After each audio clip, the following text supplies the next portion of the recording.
It's like a black cloak. If you feel like your brain is crushed, all you want is to be on your own, isolated.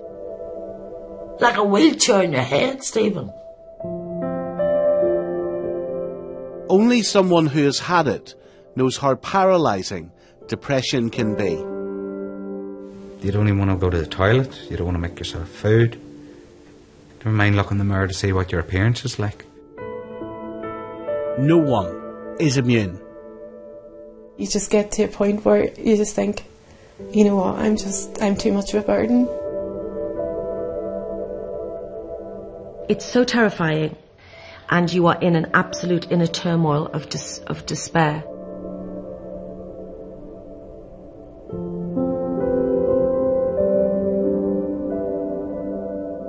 There's a 1 in 4 chance that depression will affect you at some stage in your life.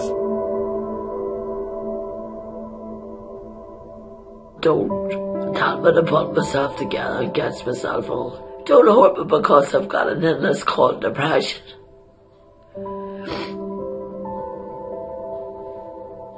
Understand me a bit more. Don't be hard on me. Don't stigmatise me. It's bad enough to get it, but the stigma can make you feel much worse. This is the truth about depression.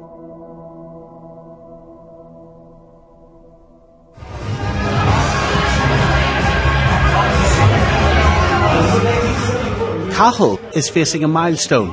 It's his 40th birthday, and he's putting on a good front. This club for me is familiar to me, so it is. It is one of my safety nets. So I'm comfortable with this actual arena here that we're in tonight.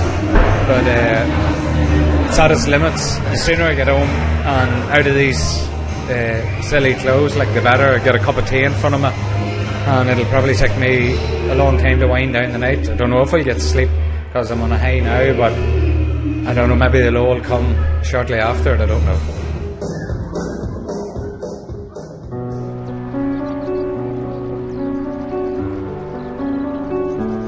For the past 20 years, Cathal has battled with chronic depression. If and when I'm told I've got an incurable condition sometime later on in life, I'll accept it better. But it will be nothing compared to the death that I have lived the whole of my life. Every day I have went through death with this depression. It is extraordinary that thousands of us in Northern Ireland will suffer from depression, and yet so many people will feel the need to hide it. Why? Because of the stigma. People with depression are judged to be weak.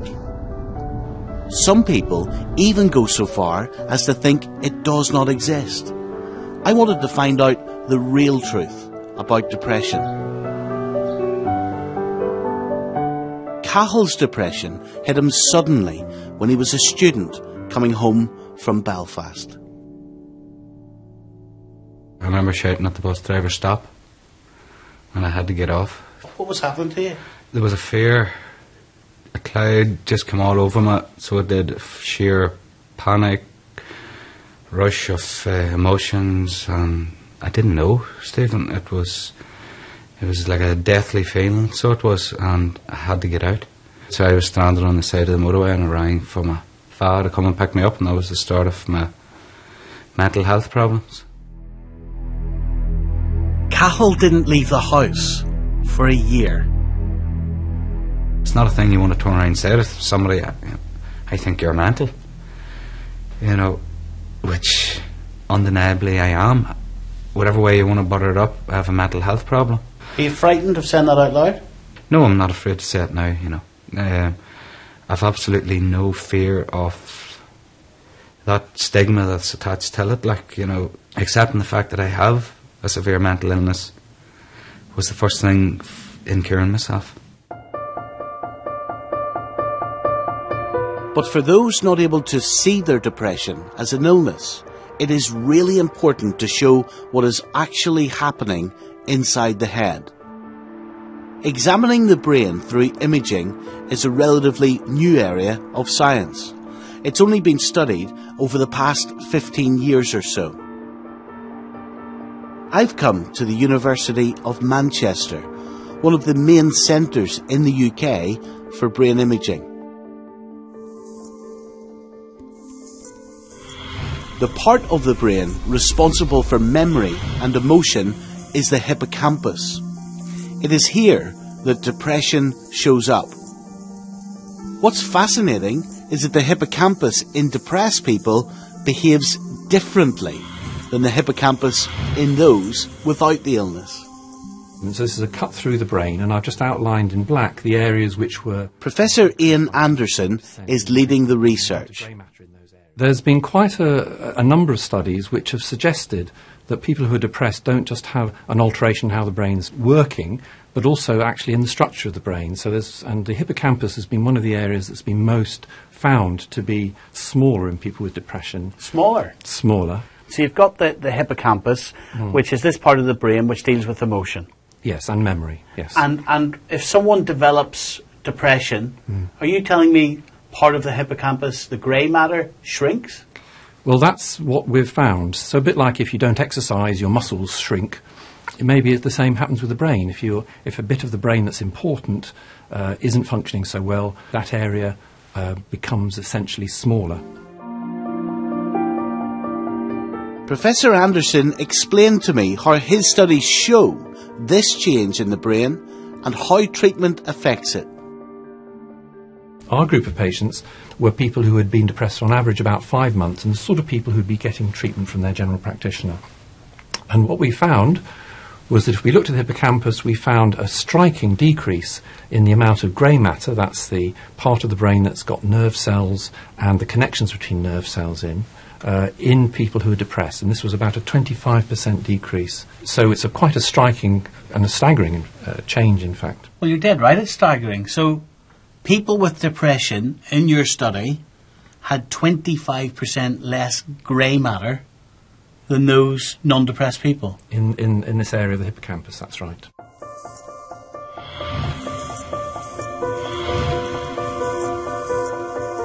I find it amazing that the brain shrinks when you're depressed, and that it is actually possible to see those changes for yourself. What we found after 8 weeks treatment is that we had a significant increase in the amount of grey matter in these areas. That's what the yellow dots are showing. So these yellow dots are the increase, but it was nowhere near back to normal. This increase is only the order of a few percent. So you're still way down compared to how you would be normal. But if we then look at a group of people who've been well for years, we find that it goes completely back to normal. So somewhere between 8 weeks and a few years, the brain seems to recover fully in people who recover and stay well. So, I'm sorry to make this so simplistic, but the better chance you give yourself at recovery, in other words, treatment, getting the right advice, whether it is talking therapies, whether it's antidepressants, over a longer period of time, the better chance you have of growing all of that grey matter back. That's what we'd think.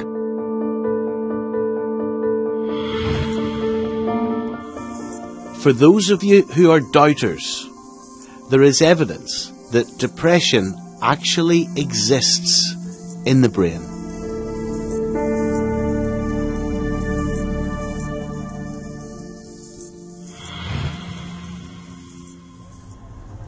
It wasn't always the case. In the past, people with the illness sometimes disappeared for months at a time. Let me just give you a sense of the stigma that there was in terms of the infrastructure. So the main hospitals were located very close to Belfast city centre. You've got to go a lot further out for the hospitals for infectious diseases. And then outside of Belfast, in the depths of the countryside, the old lunatic asylums.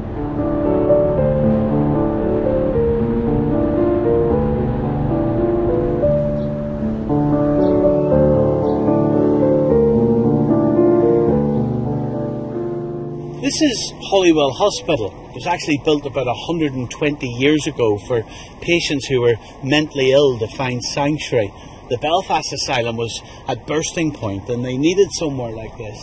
Now it would be said that when people come out here, big sweeping driveways in the middle of nowhere, but once they turned that corner they wouldn't be seen for quite a while.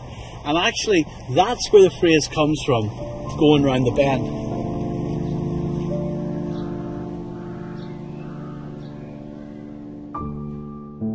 In the past, people with depression were called lunatics. I've been looking through the records of the old Belfast mental hospital that used to be here in Knockbracken.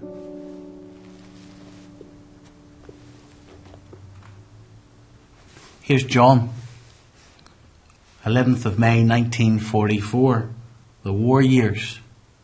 And look, he came in here with a ration book and an identity card.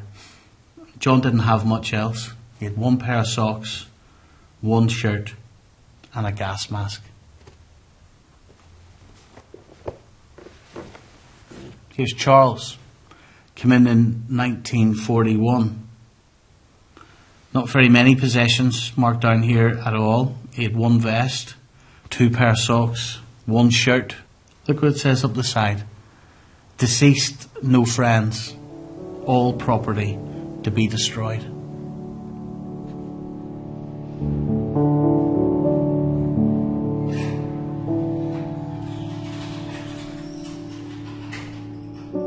This new ward in Knockbracken doesn't even look like a hospital. Things are very different these days.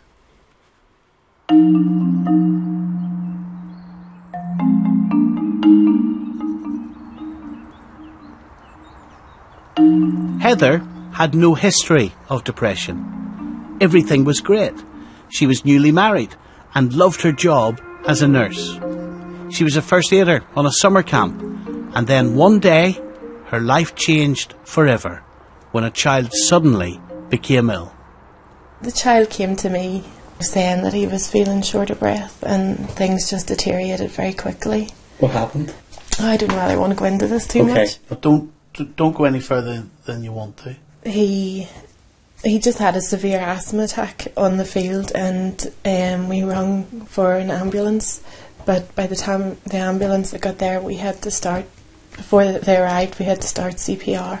And I can see the pain in your face now. So obviously that's a really traumatic event in your life. And essentially, Heather, a little boy died in your presence, and it's something that the majority of us will never experience. Yeah, you know, when you're having a camp and it's all supposed to be fun, you never think that anything like this would ever happen. At the time of the child's death, Heather was pregnant. Her depression began when she became a mother herself. I was starting to panic over things. I'd never panicked before, and I couldn't catch a breath. My heart was racing in my chest. I was having chest pain and just couldn't breathe. Were you sleeping much? No, I couldn't sleep. My head was filled with thoughts of just, thoughts of what happened, thoughts of things that could happen. Was something going to happen to my child? And I would sit and watch her at night. Heather felt she had to cover up her illness. On the outside, when I went out through the doors, I gave people the impression that everything was okay, because I didn't want people looking down on me or saying, oh, it's just attention-seeking behaviour, and what people were going to think about me.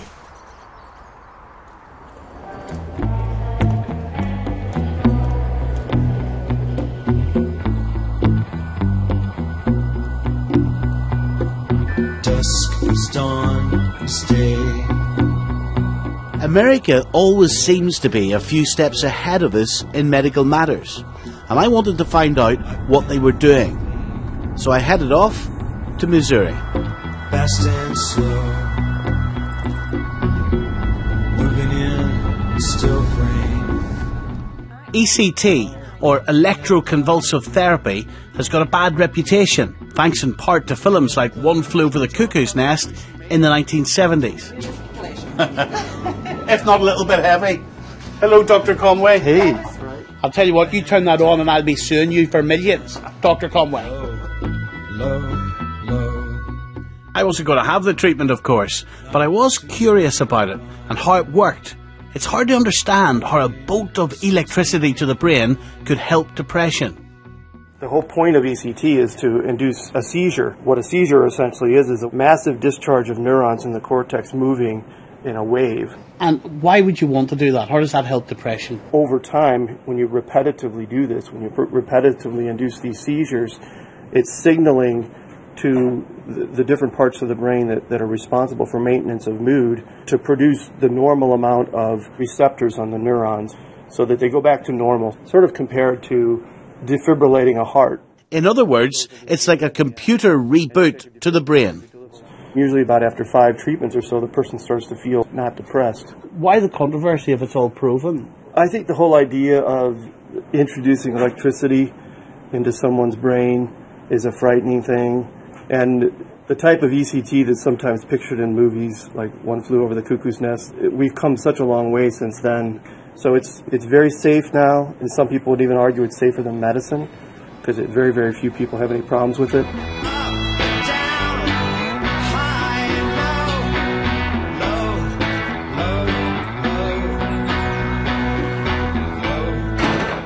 Dr. Chris Kelly is one of Northern Ireland's leading experts in depression. He's been working as a psychiatrist for 30 years. ECT doesn't seem to have the same scary reputation nowadays. In the City Hospital in Belfast, Chris carries it out on around 5 patients a week. We don't use ECT a lot. It's only for the more severe or refractory forms of depression, or perhaps when an individual has had a particularly good response, we would use it. So it is a very rarely used treatment, but still the strongest treatment that we have. And it's really used more as a life-saving treatment to relieve extreme suffering when no other treatment has really worked. Anne has had ECT in the past. When you come out, Stephen, you feel in a daze, and you feel your head's not thinking. And then through time you feel that this depression's lifting and you feel elated. You feel, God, I'm not in this black hole. I feel like I'm alive again. But it only lasts for a certain time, Stephen, because depression is so severe an illness. It doesn't cure it.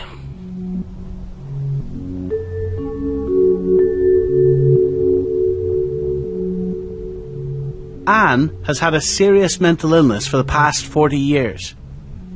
On top of that, she has depression. How does the depression make you feel? It feels that you're just totally alone. You're totally alone within your head. And then maybe you get up when you dress and you wash and you look the part and all, and say, God, you look well today. But inside your head you're so depressed. You feel tired, you feel lethargic. You feel you put the kettle on to make a cup of tea and you haven't got the energy to even make a cup of tea. You feel so depressed, life is just going on around you and you don't know what's happening to you.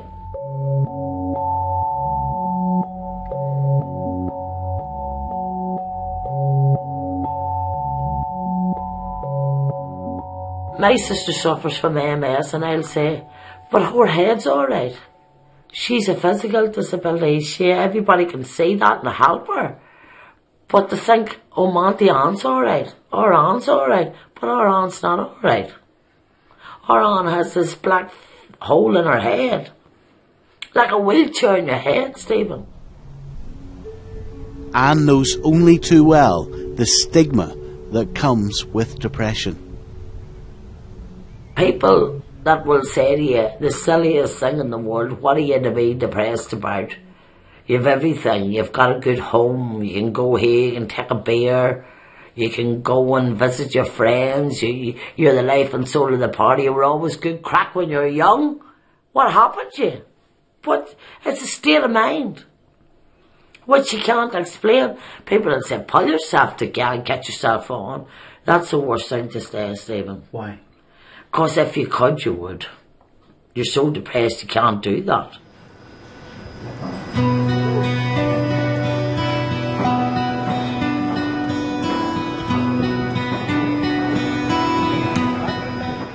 You have already seen how Cathal struggles with depression. What you don't know is that he is a wealthy businessman running this engineering plant outside Coal Island. You're financially secure. I'm financially secure at the minute, yeah. And could probably take retirement. He's so successful, he's been shortlisted at the Mid-Ulster Business Awards, but his struggle against his illness is a lifelong battle. Cathal thought he had his depression under control, but then, a few years ago, he had another breakdown, just as he was trying to expand his business. Resources were all looked at carefully, and location and market, and the only thing that wasn't factored in was my mental health resource. That stress was making his depression worse. He went from never touching alcohol to drinking heavily. A culmination of going on and off medication, stronger, less, sleeping tablets, uppers, downers, alcohol, coming in the evenings, more alcohol, to get to sleep, more alcohol, and then it got to the stage getting up, more alcohol. Again, it's hard for me to imagine because I see you as this healthy, robust, strong businessman. We're in a two-storied house, Stephen, as you know, and I jumped out of the top story window. So how does depression get you to jump out a window? The thoughts in your head are that nonsensical, that I don't even know what I was trying to get away from something. I don't know, I was trying to get away from Cathal. So I was.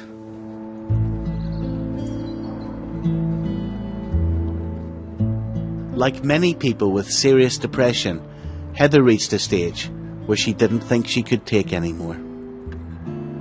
It was her thoughts of her family that kept her going.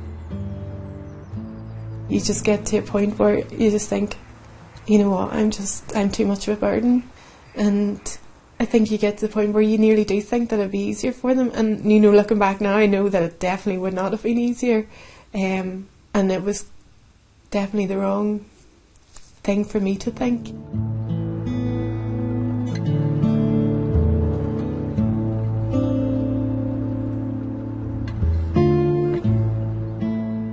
Stephen, I'm 61. And I've had this ongoing all my life from when I was 19. I've attempted suicide, I've been so low. I just can't see a way out.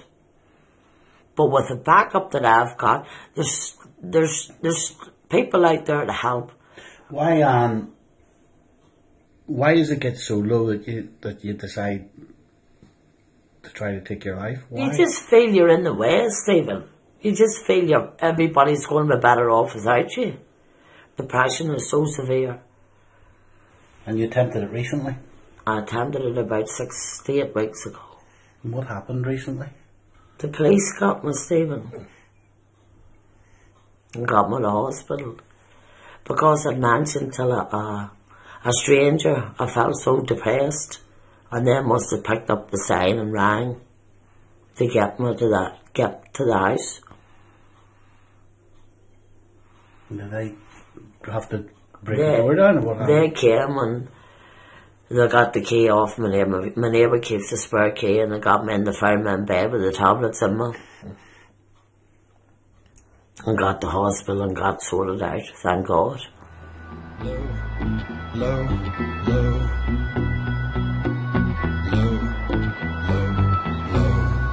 In the United States, it's estimated that 10% of people with treatment-resistant depression take their own lives.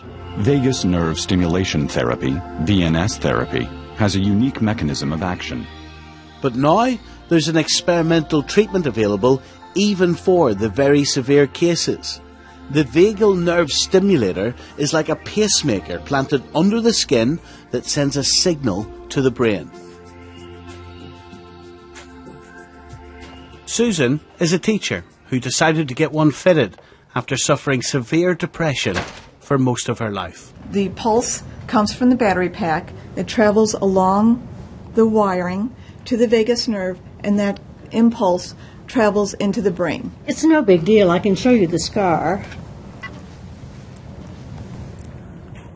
So that's literally where the little battery pack is? That's right. It's right in there. Okay. And then they had to make an incision in your neck, did they? Mm-hmm. Yeah, it was... I looked like the Bride of Frankenstein for a few days. They typically make the incision in the neck in the fold in a natural crease so that as it heals, it's less noticeable. Yeah, I don't know that you can even notice it now. I can't notice it, actually. Yeah. No? Raise people's awareness. My psychiatrist told me about this experimental study down at St. Louis University, and I'm so grateful. It has helped me enormously. I'm still on a lot of medications, but this has kind of put a floor under me, below which I can't go. And if it weren't for VNS and modern psychopharmaceuticals, I would just be curled up in a corner somewhere. You know, I would just be unable to function.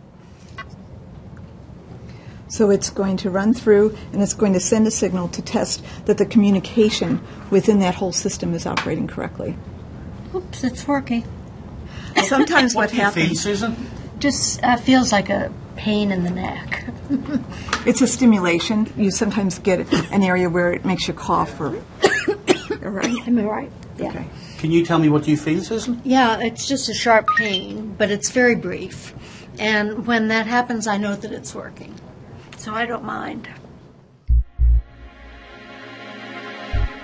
That's for really severe cases. Most people will never be that bad. I wanted to find out about other treatments available. The starting point for most doctors are those modern psychopharmaceuticals Susan talked about. The main ones? Antidepressants, which balance the chemicals in the brain. They're of moderate effectiveness. I would say that if you treat somebody with a good course, you'll probably get 6 to 7 people out of 10 better with an antidepressant trial, in the first trial. Antidepressants are now one of the most prescribed drugs in the world. And we take a lot here in Northern Ireland. In 2011, over 2 million prescriptions were written here. Do you never think depression for you will go away? Never. I know for a fact that the tablets that my doctor has prescribed, I have to take them equally as much as a person with asthma has to take an inhaler. I have to take my tablets for the rest of my life, because if I didn't, well, then my life would be shortened.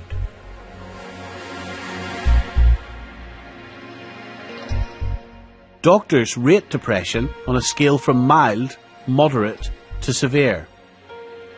When you're on medication, they want you to stick to it. It is important to adjust your lifestyle, adjust your view to cope with that depression. Now, what do I mean by that? What I basically mean is if you were diabetic, you would be careful about what you eat, you would be careful that you took your medication and your insulin, and you would moderate your lifestyle.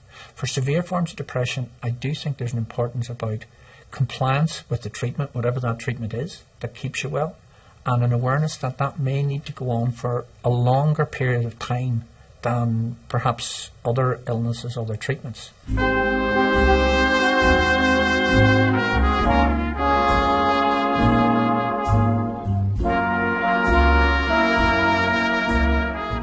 Denise Welch, star of Coronation Street and Loose Women, has decided she is not going to hide the illness she has suffered from for most of her life.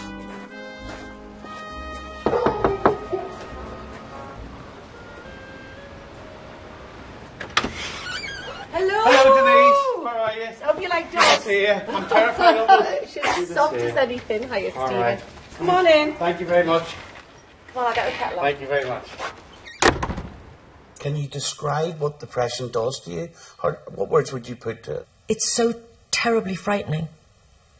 I can't eat anything when I have it. I have absolutely no appetite. It's like putting sandpaper in my mouth. I lost 2 stone in 3 weeks when I had to pull out of a pantomime, and I collapsed in my dressing room with it. It had a physical manifestation at some points, which was my face would twist and my hands would, it was almost like I had Bell's palsy or some kind of arthritic condition. The depression was so bad. If someone came to the door and said, "You've won 23 million on the national lottery," or they said, "Your family have been wiped out in an aircraft disaster," be like that. Nothing. You are void of feeling and emotion. And that is the most horrible thing for someone who loves their family as much as I do.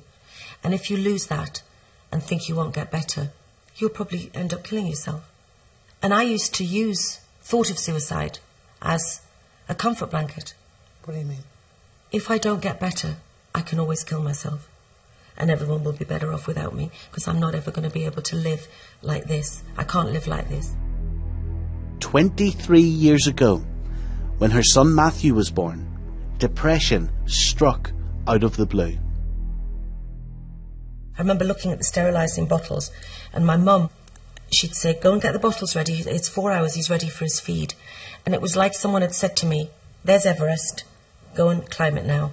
That's how it felt, to get off the settee and go and do the bottles.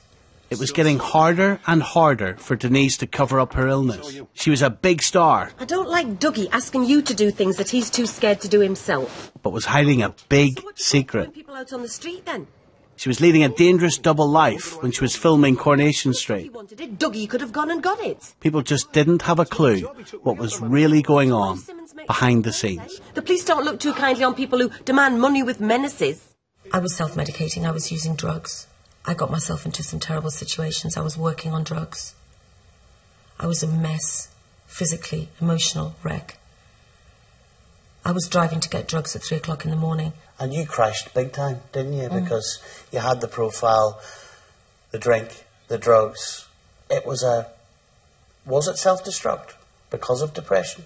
Well, all I thought about was, I need respite from this feeling. If alcohol numbs it for a bit, if cocaine numbs it for a bit, that's what I'm doing.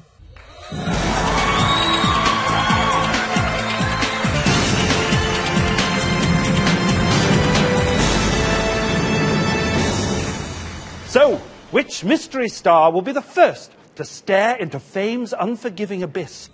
Denise was just about holding it together, but the depression was taking over. I remember when I was doing Celebrity Stars in Their Eyes, and there was a wardrobe in my dressing room at Granada Television, and I was in the wardrobe with the door closed, thinking that they might think that I'd gone away or left. I was lucid, and I can remember doing it, but I was so terrified of how I felt. Denise Welch is Petula Clark! You know, metaphorically, there's so much in that, because you're going to walk out a few minutes later being Petula Clark. But what you're hiding is what you're really like. You're cowering in a wardrobe. And of course it's because hard. of an illness. Yeah. When you're alone and life is making you lonely, you can always go. Denise talks openly because she's sick and tired of those people who say depression isn't a serious illness. I went to see a GP in London, and I'd never seen this GP before. So I'm so depressed. My mum takes me down there to get some help, and she said to me, "Oh, well, you see, dear, I had 5 children. Now I just didn't have time to get depressed." That's what she said to me. That's a common reaction to depression. Some commentators have described it as a designer illness. How does it make you feel when you hear them say that? It makes me feel very angry. They've never had it. I'm all right, Jack. But oh, pull your socks up and get on with it. Because those are the 2 standard phrases I'll snap out of it, pull yourself together.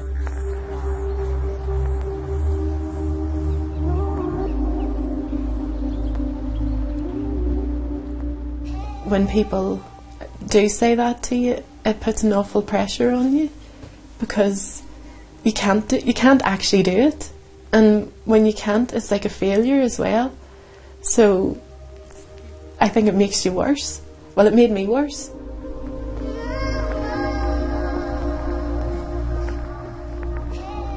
For Anne, coping with that stigma is one of the worst aspects of her mental illness.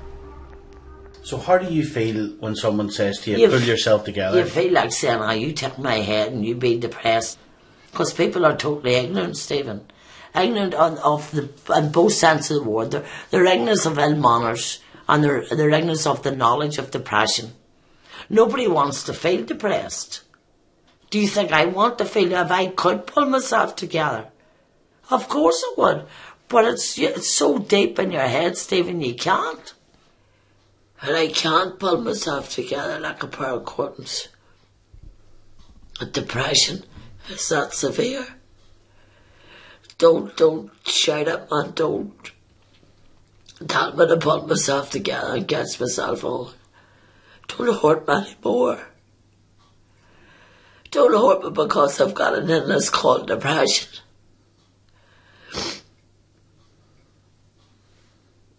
Understand me a bit more. Don't be hard on me.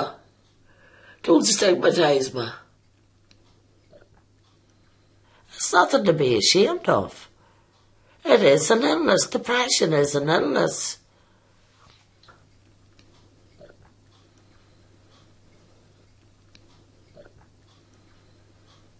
Those tears aren't running down your cheek because of your depression. No.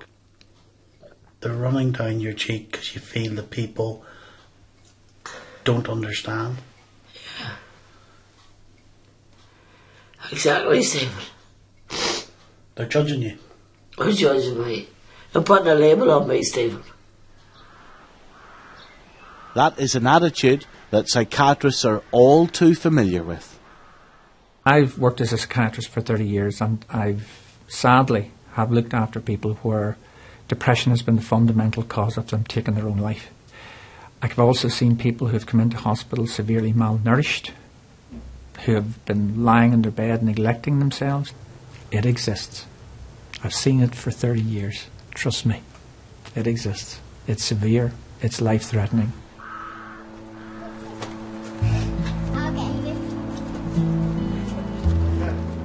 When Heather got the help she needed, she was found to have had post-traumatic stress disorder because of the trauma of a child dying in front of her. She had to wait for sessions of cognitive behavioural therapy, so-called talking therapy. Luckily for her, her church paid for her to go to England for intensive treatment. And it worked. They reprogram your thinking and try to get you to look at things differently. So are you able to just to tell me in layman's terms what they actually do? They sit down and they talk to you about, right, think positive or what? One of the issues I had was I found it difficult to go into crowded areas because I was so afraid of somebody taking unwell. And what they made me do was, put me into those situations, and I had to keep going back until the fears and anxieties lessen. And some of them were just very simple things, like I had to go for a walk, I had to sit down, and I had to do stuff that I enjoyed. To, as he said, it's like resetting the balance in your brain. It's about a person being challenged by the therapist with regard to the negative views, their negativity, their assumptions in this, and doing homework on the basis of that as well to try and restructure their view about things and look at a different way of perceiving themselves and perceiving what's happening outside.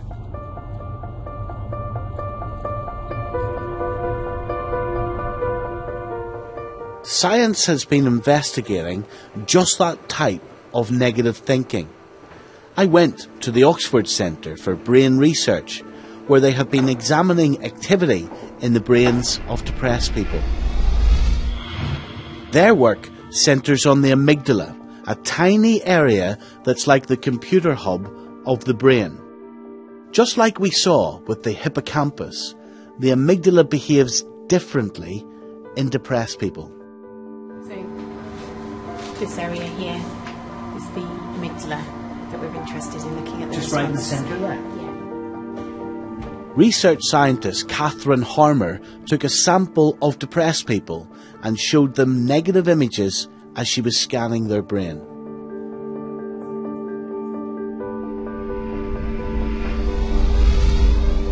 Her results are fascinating. They show that depressed people's brains exaggerate negative images.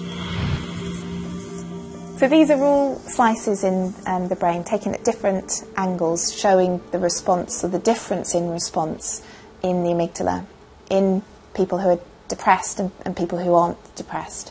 And so what the activity level that you can see in red here is the difference between those two groups, the statistical difference. Yeah.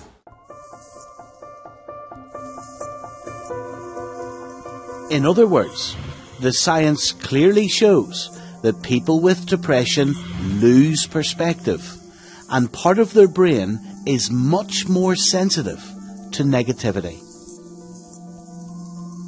So in someone who has never suffered from depression, we wouldn't see that orange blob at all? That's right. So when people are depressed, they showed an exaggerated, a much bigger response of the amygdala to these kinds of negative cues from these facial expressions. So what an amygdala with someone who's depressed does is it makes a mountain out of a molehill. It looks at a sad face or a sad incident and it exaggerates it.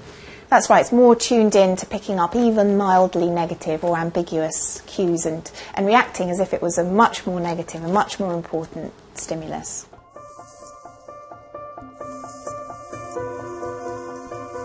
But there is hope. They also found the amygdala does respond positively to treatment, like antidepressants or talking therapies. Do you know what's crazy about this, Chris? Here we are, you and other experts, clearly showing me how science can actually detect literal changes in the brain. And yet we still have very educated people questioning whether depression actually exists. Yeah. And if you actually do a CT or computerized tomographic image of the size of people's adrenal glands, this is not in the brain now, this is in the body, the stress hormone, they are significantly larger in people with depression. So you have a toxic environment in severe depression of people pumping out stress chemicals that are much higher. Those chemicals are also in the brain as well.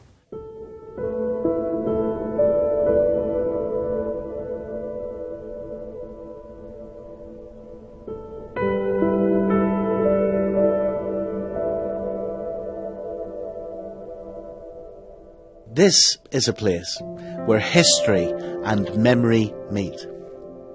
I'm in the Ulster Museum in Belfast at the Troubles exhibition. It's a quiet, serene sort of place.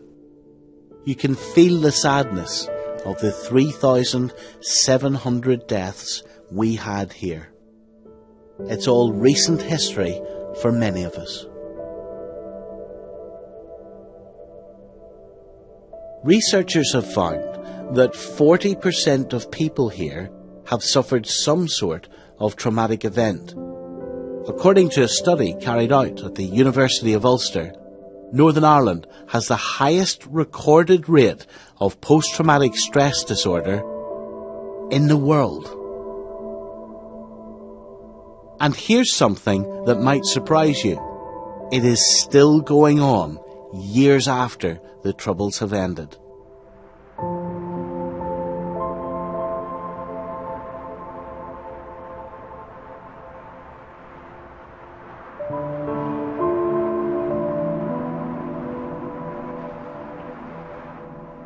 Here at the Everton Centre in North Belfast, they know all about it.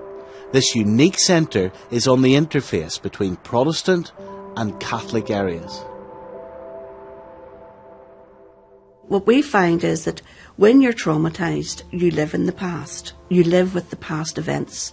It's nearly like you're stuck in the past. You live in terror of the future because you're always waiting for the next bad thing to happen to you, and you miss the present.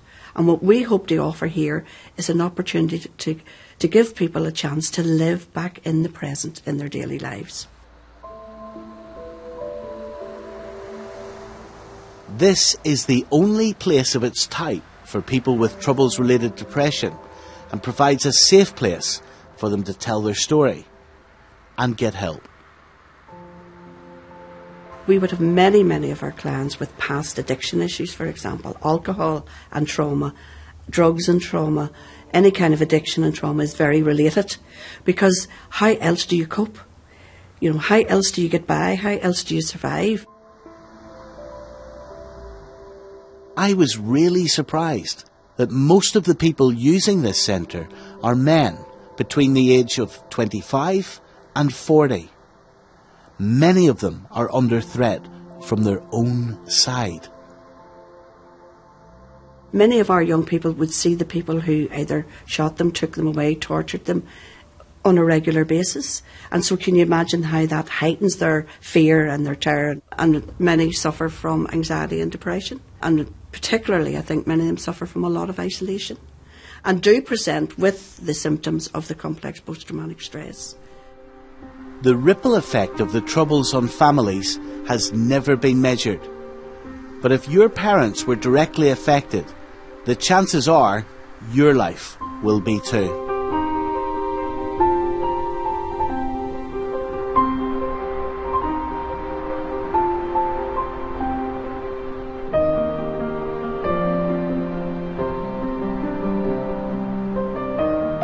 Back in North Belfast, I'm in St Patrick's College, a stone's throw from the Everton Centre.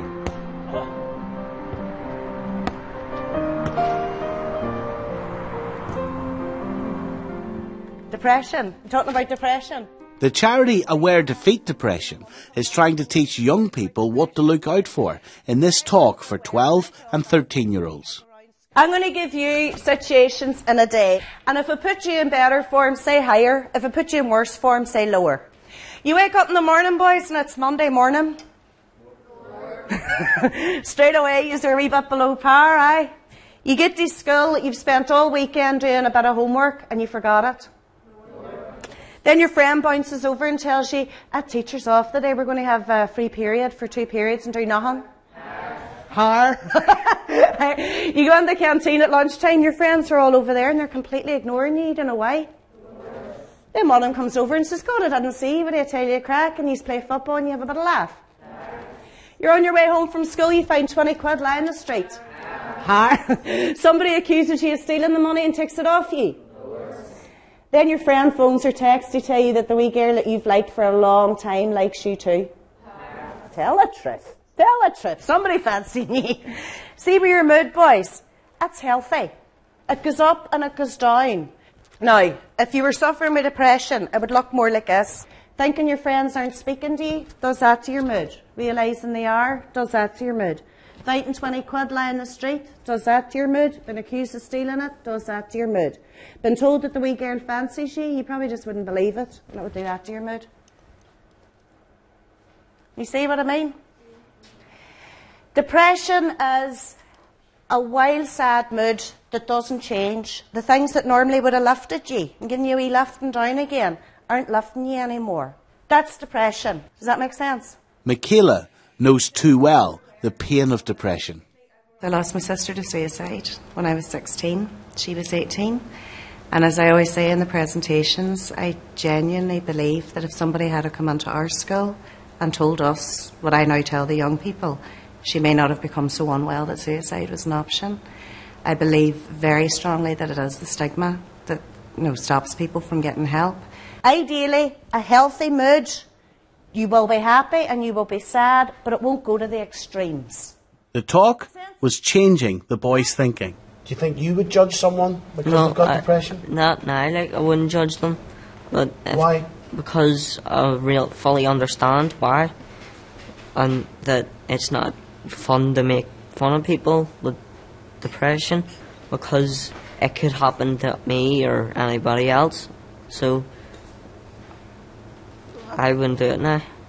Like, there's people, like, you can just ring up and talk to them about it and just let it out. And you don't have to, like, rack stuff and stuff like that just to get it out. Just talk to someone. When more and more people say the same thing about something, there's a power behind it, there's a momentum behind it. Oh yeah, like, depression will probably go down in numbers instead of up. Yeah. Depression is a disease like cancer, and you shouldn't slag anybody about it. So why do so many people do it? Because they think they're different, but they're not. They're just like everybody else.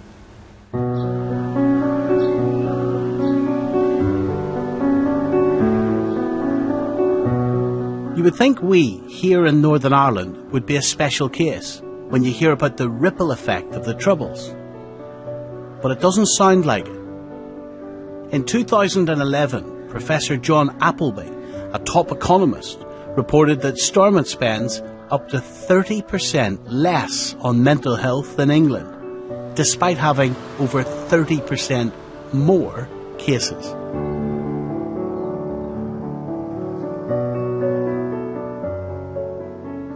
We are running considerably off the pace compared to our cousins across the way. So is this government, this local administration, taking mental health seriously? Well, that's a good question. What do you think? I think we could do more. What type of things do people get in England that they don't get here in Northern Ireland in terms of depression? Probably better access to psychological services, specialised doctors with experience in that area in England as well. So you can get talking therapy far easier on the NHS in England than you can in Northern Ireland? That would be my understanding. You can get counselling easier than you can get here in Northern Ireland? Mm-hmm. And yet we pay the same level of tax. We're not at a discount here in Northern Ireland. Tax rate isn't cut from 40% to 30% for us here in Northern Ireland. And yet we're getting a worse deal. It'd be better if we had a better deal. So, how much are things really improving in mental health? It seems to me like we have a way to go. If you go back to the 60s, and I think cancer has now made that jump from a stigmatised disorder to one that's not.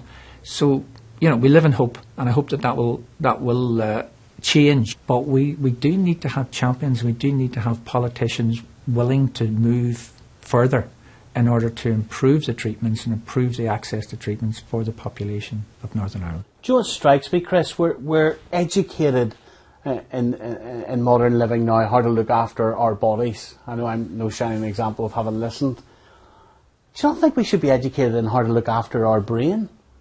You know, we're told go to the gym 3 or 4 times a week, eat vegetables, eat fruit. So what do you do to protect your brain? What do you do to protect yourself against depression? Sleeping well, trying to keep a sensible sleep pattern, eating regularly, trying to keep sensible, balanced diet, and having some time away to have your own to relax, as well as avoiding too much alcohol and other substances. These are good things in terms of trying to avoid depression and mental difficulties generally.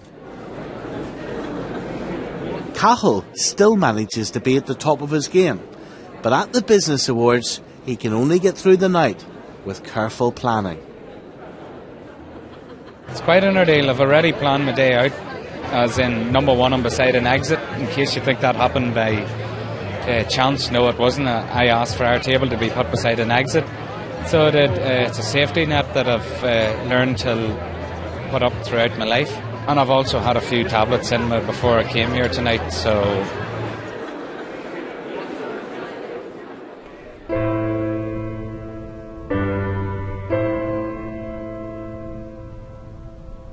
Sport is a big part of Cahill's life. He's decided to take things into his own hands.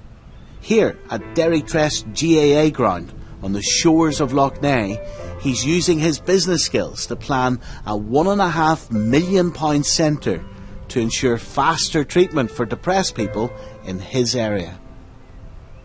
What's your dream here? On this car park here that we're standing on, hopefully within a year will be the start of the first ever Centre of Excellence for Emotional Health and Wellbeing in Northern Ireland. And so because you've suffered from it, you've realised there's not enough help, so you're going to build a whole facility, or at least make it happen. Yeah. Well, if they build it, they will come, Stephen. The need for it is it's overwhelming. If you're coming here straight away, you're getting immediate expert help. Cahill has successfully negotiated a grant of £860,000 to make that dream a reality.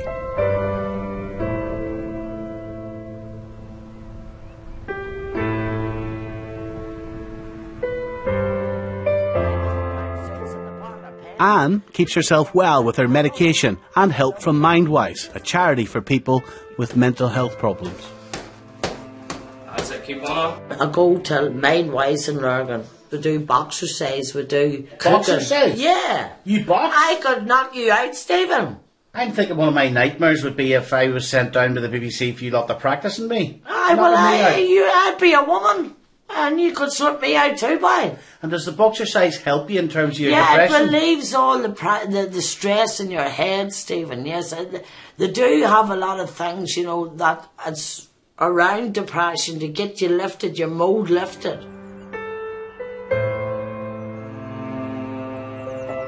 Psychiatrists say that most depression can be cured within 3 to 6 months.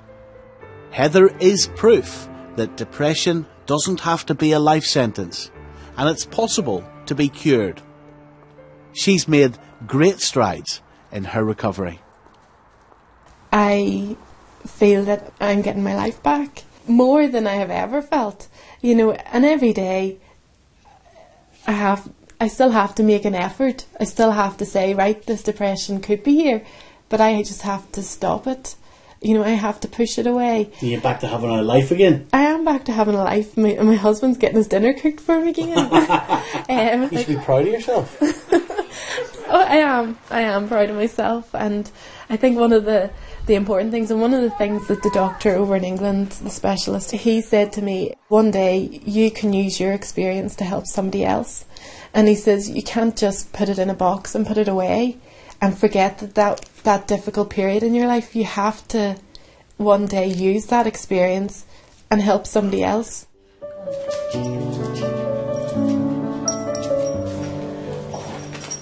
After around 20 years of suffering, Denise had a breakthrough when she heard about a doctor who specialised in hormone treatment. It was a gel treatment, and I started to get better. I always believed the origin was hormonal. You're not depressed, you have a baby, and you become seriously depressed. Postnatal depression. You've given birth to another human being in your body. Chemical chaos is so great, and greater in some people, it doesn't balance itself out. Denise knows how tough depression is, but she also knows you don't have to let it beat you. There's a philosophy that some people have that it's a form of weakness. You're weak if you get it. If you get through it, you're fucking strong, let me tell you. You are strong to get through it.